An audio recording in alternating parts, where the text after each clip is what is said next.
Morning, good morning everyone. बिल्कुल सही कहा आपने। ब्रोकरेजेस उतने इस पूरे रिजल्ट को उन्होंने पॉजिटिवली लिया नहीं। उनका मानना है कि सिटी ने पहले रिपोर्ट निकाली है कोल इंडिया पे और उन्होंने न्यूट्रल की कॉल बरकरार रखी है। टारगेट प्राइस भी बहुत मामूली बढ़ाया है। 390 रुपये प्रति शेयर का टारगेट प्राइस जो पहले दिया था उसको बढ़ाकर 395 रुपये प्रति शेयर का टारगेट प्राइस रख दिया है। 2% का मामूली अपसाइड पोटेंशियल वो नज़र देख रहे हैं इस पर्टिकुलर काउंटर पर। जैसा कि अतिन जी ने भी मैंशन किया, एबिटा थोड़ा अनुमान से ज़्यादा रहा 6% के करीब, लेकिन आप ब्लेंडेड रियलाइजेशन की बात करें, वॉल्यूम की बात करें तो फ्लैटिश टोन पे देखने को मिली है साल दर साल। इसके अलावा e auction realization quarter on quarter basis जहाँ पे 2% की कमी देखने को मिली, लेकिन साल दर साल आप कंपेयर करें तो 2% ये ज़्यादा रहा है।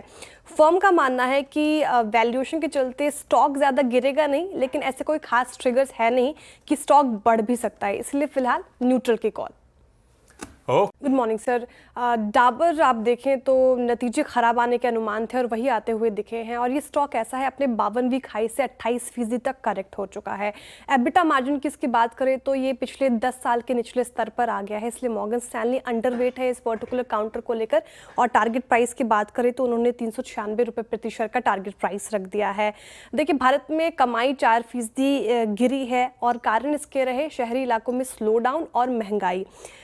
होम एंड पर्सनल केयर की बात करें तो इस बिजनेस में भी 3% की गिरावट आई। हेल्थ केयर सेगमेंट 5% गिरा है, जो कि एक नेगेटिव ट्रिगर है इस पर्टिकुलर काउंटर के लिए। बेवरेजेस सेगमेंट कमजोर रहा, 9% की गिरावट यहाँ पे भी देखने को मिली। इसने भी कहीं ना कहीं सेंटिमेंट खराब किया। और जो यतिन जी भी मेंशन कर रहे थे, बादशाह ब्रांड की ग्रोथ जो है वो Q4 में सिर्फ 6% रही, जबकि Q3 से आप कंपेयर करें तो वहाँ पे 16% थी। और सर्विस सेक्टर डिस्ट्रीब्यूशन में भी सुस्ती देखी गई है। ये तमाम वजह है, इसलिए मॉर्गन स्टैनली अंडरवेट है। गावा सर, अप्रैल का महीना ठंडा था और मई का महीना शुरू हुआ है और अभी भी लग रहा है जिस तरीके से बारिश मतलब मौसम ठंडा कहाँ था? अब हुआ 1-2 दिन की बारिश में, उससे पहले तो अप्रैल का महीना ओवरऑल देखें आप। ये विदेशी जो है ना यूएस में बैठ के रिपोर्ट बनाते हैं, ऐसा लगता है। पर ठीक है, क्या कह रहे हैं?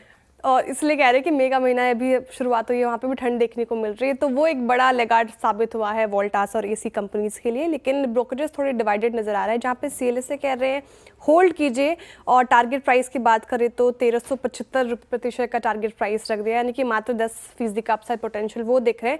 लेकिन सिटी बुलिश नजर आ रहे हैं, वो कह रहे हैं कि बाई कीजिए आप ये स्टॉक। टारगेट प्राइस बढ़ा दिया है 1850 रुपये प्रति शेयर का टारगेट प्राइस, यानी कि 48% का अपसाइड पोटेंशियल सिटी को नजर आ रहा है।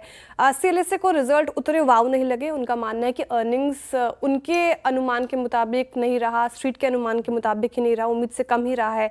कूलिंग प्रोडक्ट्स में ग्रोथ धीमी रही, ईएमपी बिजनेस में भी मुनाफा उनके लिए कम रहा है। सेकेंडरी सेल्स की बात करें तो कंपनी का मार्केट शेयर पिछली तिमाही के मुकाबले घटकर 19% रह गया, जो कि एक नेगेटिव ट्रिगर था। और ईएमपी का सेगमेंट की बात करें तो रेवेन्यू साल दर साल 4% बढ़ा है। और आरएसी की बात करें तो यहाँ पे बिक्री पूरी इंडस्ट्री में कमज़ोर रही है, रूम एयर कंडीशनर की, इसलिए ये नेगेटिव ट्रिगर है। सिटी जो कि काफ़ी बुलिश नज़र आ रहा है, उनका मानना है कि जैसे यतिन जी ने भी बताया, यूनिटरी कूलिंग प्रोडक्ट्स का प्रदर्शन काफ़ी अच्छा रहा, लेकिन कम मुनाफा ज़्यादातर इलेक्ट्रो मैकेनिकल प्रोजेक्ट्स यानी कि ईएमपी सेगमेंट में देखने को मिला, तो वहाँ पे कुछ दिक्कत देखने को मिली है। इसलिए सिटी फिलहाल तो बुलिश नज़र आ रहा है। एक बाय की कॉल, दूसरी होल्ड। मानस, लखनऊ ठंडा था क्या? एमजीएल की रिपोर्ट और जो रिजल्ट आई वो काफ़ी अच्छी थी, इसलिए सिटी बाय की कॉल दे रहे हैं उनको। और टारगेट प्राइस भी उन्होंने अच्छा खासा बढ़ा दिया है। पहले 1670 रुपये प्रति शेयर का टारगेट प्राइस रखा था, उसको बढ़ाकर 1700 रुपये प्रति शेयर कर दिया है। एबिटा में भी अच्छा प्रदर्शन हमें देखने को मिला। एडजस्टेड एबिटा अनुमान के अनुसार रहा, वॉल्यूम ग्रोथ भी उम्मीद के मुताबिक रही। कंपनी ने फाइनेंशियल 2026 के लिए 10% वॉल्यूम ग्रोथ का टारगेट फिर से दोहराया है, जो कि एक पॉजिटिव ट्रिगर है, इसलिए एमजीएल इज अ बाय। अच्छा यतिन, देखिए रिपोर्ट्स नेगेटिव है। बैंक ऑफ बड़ौदा के रिजल्ट जब आए तो हमने लगातार उसको देखा, ट्रैक किया और एक्शन दिखा हमें स्क्रीन पर। भारी गिरावट 10% के करीब गिरावट बैंक ऑफ बड़ौदा में आ गई थी, इसलिए रेटिंग घटा दी है नोमुरा ने। पहले बाई की रेटिंग थी, उसे घटाकर डाउनग्रेड करके न्यूट्रल की कॉल दे दी है। टारगेट प्राइस भी घटाया है, 265 रुपये प्रति शेयर का टारगेट प्राइस था, उसे घटाकर 235 रुपये प्रति शेयर कर दिया। उनका मानना है कि तिमाही कमज़ोर रही है, अर्निंग्स काफ़ी ख़राब रहे। नेट इंटरेस्ट मार्जिन की बात करें तो वो काफ़ी ख़राब और आगे भी स्थिति साफ नहीं है, तस्वीर साफ नहीं है, आगे भी यहाँ पे नरमी देखने को मिल सकती है। और कंपनी को उम्मीद है कि फाइनेंशियल 2026 में निम्स जो है वो फाइनेंशियल 2025 जैसा ही रहेगा। सिटी ने रिपोर्ट पंजाब नेशनल बैंक पे रखी, यहाँ पर भी रेटिंग सेल की है, टारगेट प्राइस 91 रुपीज़ पर शेयर कर दिया है। और यहाँ पे भी निम्स आप देखें तो quarter on quarter basis 12 basis point गिरा है, स्लिपेजेस भी बढ़े, इसलिए दोनों ही स्टॉक्स अभी फिलहाल नेगेटिव जोन में। बढ़िया। इसी